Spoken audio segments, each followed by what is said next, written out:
Polda Kaltim mengusut jaringan kurir narkoba jenis sabu seberat 2 kg yang menyelundupkan barang haram dari Malaysia melalui Pontianak, Provinsi Kalimantan Barat. Narkoba tersebut dikirim oleh seorang bandar berinisial B yang merupakan warga lokal Pontianak dan kini dalam pengejaran.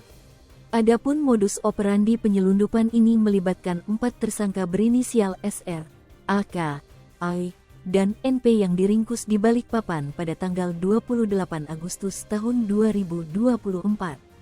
Kasubdit 3 Ditres Narkoba Polda Kaltim, Kompol Mahfud Hidayat, mengungkapkan bahwa narkoba tersebut berasal dari Malaysia, memasuki Indonesia melalui perbatasan Kalimantan Barat. Pihak kepolisian masih menyelidiki apakah ada keterkaitan jaringan internasional dalam kasus ini. Para tersangka yang berperan sebagai kurir dibayar 10 juta rupiah per orang untuk mengirimkan narkoba tersebut ke berbagai kota di Indonesia, termasuk Balikpapan, Provinsi Kalimantan Timur. Meski begitu, para tersangka ini belum mendapatkan bayaran karena gagal mengedarkan barang tersebut.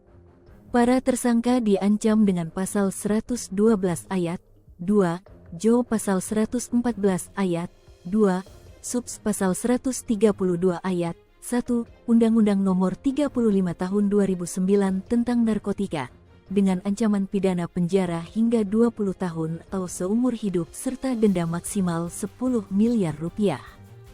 Ya, hari ini kita menyelamatkan kurang lebih, kalau misalnya ibaratnya satu orang itu menggunakan sabu 1 gram, itu kurang lebih 2.000 orang bisa terselamatkan dari penyalahgunaan narkoba jenis sabu ini. Karena kan beratnya kan kurang lebih 2 kilogram gitu ya. Sehingga kalau 1 gram maka akan dikonsumsi oleh 2.000 orang, dan juga termasuk menyelamatkan keuangan, karena dari sejumlah 2 kilogram itu kalau dijual dirupiahkan mungkin sekitar 3M lah, sehingga dengan diungkapnya ini maka uang di masyarakat yang 3M itu bisa terselamatkan. Ya. Pak, izin tadi modus operandinya seperti apa sih, Pak? Ya, kalau kita berbicara modus operandi yang dilakukan saat ini kan mereka berasal dari Kalimantan Barat. Dari Kalimantan Barat masuk ke Balikpapan menggunakan penerbangan melalui pesawat. Nah, mereka mengelabui petugas di bandara asal dan di bandara tujuan dengan menyembunyikan narkoba ini. Disembunyikannya mereka dibungkus sedemikian rupa, kemudian barang itu ditaruh di bawah alat kelaminnya, kemudian dia pakai celana dalam, itu sampai berlapis-lapis, sampai 5 lapis.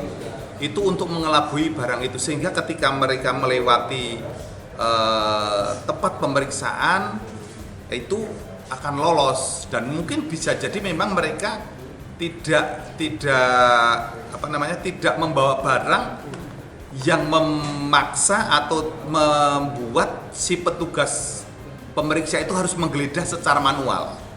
Karena biasa kalau kita masuk di security door, di metal detektor pintu itu kalau bunyi itu baru diperiksa sama petugas security. Tapi kalau nggak bunyi kan udah silahkan langsung aja, mungkin seperti itu. Berarti digagalkannya di bandara? Enggak, ini mereka ditangkap di salah satu tempat penginapan di Balikpapan ini. Jadi mereka udah keluar dari lingkungan bandara.